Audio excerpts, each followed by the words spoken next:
असा प्रॉब्लेम आहे. The forces 20 newton, 30 newton, 40 newton, 50 newton and 60 newton are acting at one of the angular points of regular hexagon. म्हणजे figure कोणती दिली आपल्याला? Hexagon, regular hexagon आहे आणि त्याच्या एका अँग्युलर पॉइंटला हे सगळे फोर्सेस ऍक्ट होतात. किती फोर्सेस आहेत? 1 2 3 4 5 फोर्सेस आहेत. आता पहिल्यांदा रेग्युलर हेक्झागॉन काढूयात. हेक्झागॉन म्हणजे किती साइड्स असतात त्याला? 6 साइड्स असतात, 6 अँगल्स असतात. बरोबर, असा रेग्युलर हेक्झागॉन. त्यातला कोणताही एक पॉइंट घ्या, त्या एका पॉइंटला सगळे फोर्स ऍक्ट होतात. आपण हा कन्सिडर करूया. या पॉइंटला सपोज ते सगळे फोर्स ऍक्ट होत आहेत. आता ते कसे ऍक्ट होत आहेत त्यासाठी कंडिशन दिली पुढे. Towards the other 5 angular points. Towards the other, towards म्हणजे एरो कुठं असणार? त्या राहिलेल्या अँगल्सकडे एरो असणार आहे. मग हा एक अँगल झाला, इथं सगळे ऍक्ट होत आहेत आणि त्याच्या एरो कुठं आहेत? राहिलेल्या अँगल्सकडे आहेत. म्हणजे पहिला फोर्सचा एरो पहिल्या अँगलकडे असणार आहे, दुसऱ्या फोर्सचा एरो दुसऱ्या अँगलकडे असणार आहे, तिसऱ्या फोर्सचा एरो तिसऱ्या अँगलकडं, चौथ्याचा चौथ्या अँगलकडं आणि हा 5वा अँगल आहे त्याच्याकडे एक एरो असणार. पहिला फोर्स आणि पुढे काय म्हणलंय? Angular points taken in order. म्हणजे जसा इथं क्रम दिलाय तसाच क्रम इकडे अँगलचा घ्यायचा. पहिला अँगल आहे तर पहिला फोर्स म्हणजे किती? 20 न्यूटन. दुसऱ्या अँगलला दुसरा फोर्स, तो किती दिलाय? 30 न्यूटन. पुढे 40 50 आणि 60. 40 न्यूटन, 50 न्यूटन आणि 60 न्यूटन. फोर्सेस तर आपल्याला कळले. ह्याच्यावरून आपण ठरवलं कुठं दाखवायचे ते. आता पुढची स्टेप काय आपली? आपल्याला फाइंड काय करायचंय? The magnitude and direction of the resultant force. ही कोणत्या टाईपची फोर्स सिस्टीम आहे? सगळे फोर्स एका पॉइंटवर ऍक्ट झालेत म्हणजे concurrent force system. Concurrent force सिस्टीमचा रिझल्टंट काढायची प्रोसिजर आपल्याला माहिती आहे. काय? पहिली स्टेप, सगळे अँगल माहित पाहिजेत आणि ते अँगल सगळे कोणत्या ऍक्सिस बरोबर पाहिजेत? एक्स ऍक्सिस बरोबर. हॉरिझॉन्टल बरोबर सगळे अँगल पाहिजे. मग आता पहिल्या फोर्सचा अँगल काय असणार आहे? 0 डिग्री. तो हॉरिझॉन्टलच आहे. दुसऱ्या फोर्सचा किती असणार ते कसं काढायचं? आता त्यासाठी आपल्याला माहित पाहिजे हेक्झागॉनचा हा इंटरनल अँगल किती डिग्री असतो. मग आपण हे अँगल काढू शकतो. या इथं जो अँगल आहे इंटरनल अँगल, त्याचे किती पार्ट झाले? ते 1 2 3 4 पार्ट झाले. 4 इक्वल पार्ट झाले. मग त्यासाठी हा अँगल आधी माहित पाहिजे.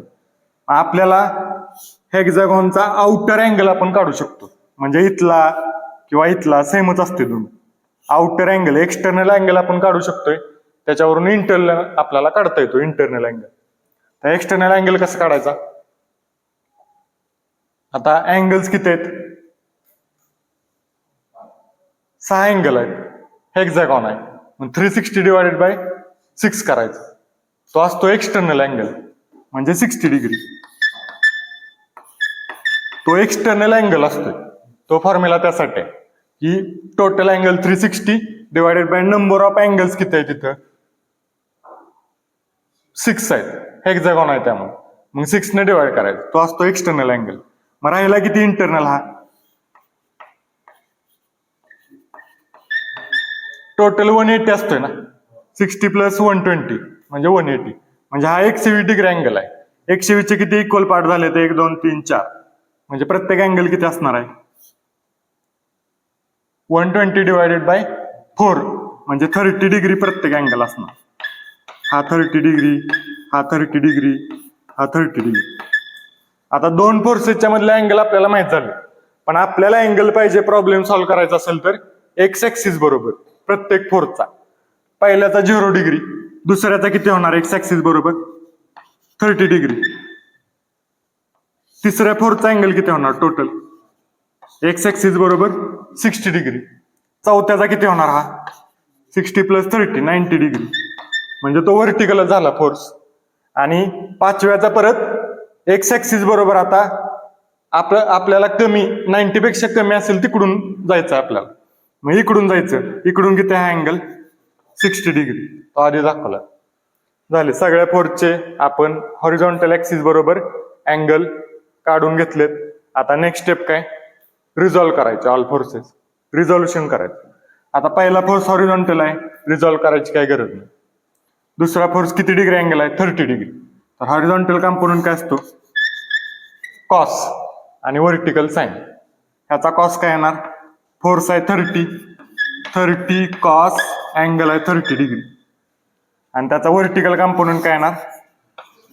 30 साइन अँगल आहे 30 डिग्री. आता या फोर्सकडे यायचं, याचा हॉरिझॉन्टल कंपोनंट काय येणार? तो इकडे जाणार आहे. ॲरो बाहेर जातोय म्हणजे कंपोनंट पण बाहेर जाणार. ते इथं दाखवतो आता मी, इकडे जास्त गर्दी होईल त्यामुळे. इकडे जातोय हॉरिझॉन्टल. हॉरिझॉन्टल काय असतो? कॉस. 40 कॉस, त्याचा अँगल किती आहे या फोर्सचा? 60 डिग्री. 40 कॉस 60 डिग्री आणि त्याचा व्हर्टिकल कंपोनंट 40 साइन 60 डिग्री. हा रिझॉल्व्ह झाला. आता 50 न्यूटन व्हर्टिकलच आहे, तो काय रिझॉल्व्ह करायची गरज नाही. 50 न्यूटन आहे तो 90 डिग्रीलाच आहे, त्यामुळे तो काही रिझॉल्व्ह करायची गरज नाही. राहिला आता 60 न्यूटन. त्याचा हॉरिझॉन्टल इकडे जाणार. ॲरो बाहेर जातोय म्हणजे कंपोनंट पण बाहेर गेले पाहिजे. मग हॉरिझॉन्टल काय असतो? कॉस. फोर्स किती आहे? 60 न्यूटन. अँगल आहे 60 डिग्री म्हणजे 60 कॉस 60 डिग्री आणि याचा व्हर्टिकल कंपोनंट काय येणार? 60 साइन 60 डिग्री. झाले सगळे फोर्स रिझॉल्व्ह झाले. हा इकडे जाणार, ॲरो इकडे जातोय ना, ॲरो बाहेर जातोय म्हणजे त्याचे कंपोनंट पण बाहेर.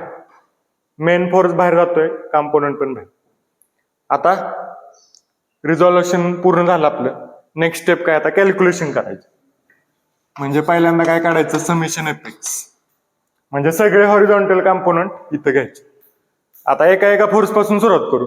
पहिला फोर्स आपला 20 न्यूटन आहे, तो हॉरिझॉन्टलच आहे म्हणजे त्यात घेतला पाहिजे. आणि तो कसा आहे? पॉझिटिव्ह एक्स कडे जातात ते प्लस घ्यायचे, निगेटिव्ह कडे जातात ते मायनस घ्यायचे. हा पॉझिटिव्ह कडे जातोय प्लस 20.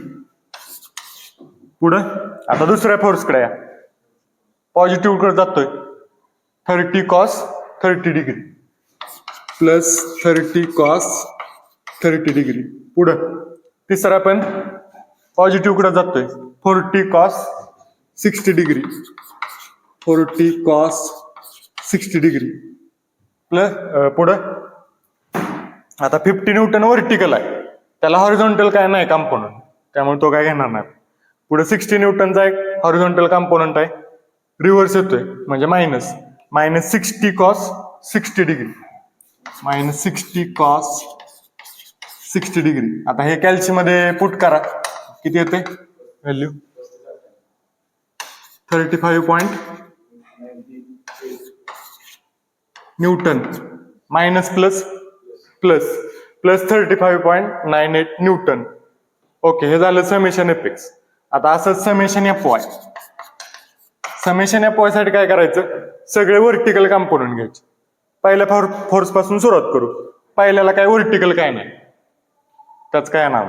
दुसऱ्या फोर्सचा व्हर्टिकल अपवर्ड आहे ते पॉझिटिव्ह, खाली जाणारे निगेटिव्ह. हे वर जात आहेत त्यामुळे पॉझिटिव्ह. मग हा काय येणार? Plus 30 sine 30 degree. दुसऱ्याचा पण कंपोनंट वरच जातोय 40 sine 60 degree plus 40 sine 60 degree plus हा 50 न्यूटन पण वरच जातोय त्यामुळे प्लस 50 आणि प्लस अजून पुढच्या फोर्सचा पण व्हर्टिकलच आहे, वर अपवर्ड आहे, प्लस 60 साइन 60 डिग्री. हे कॅल्सी मध्ये पुट करा, किती येते बघा. समेशन एफ वाय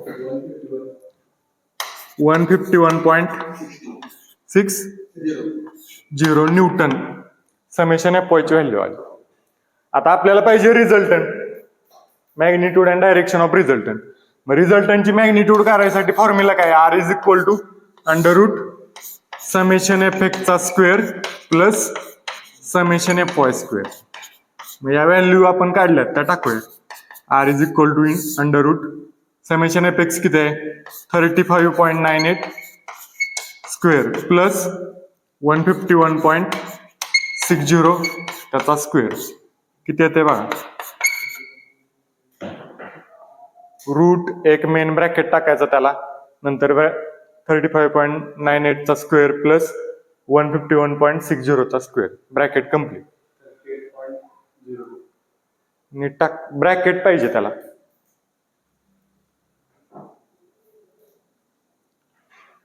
155.8137 न्यूटन असेल.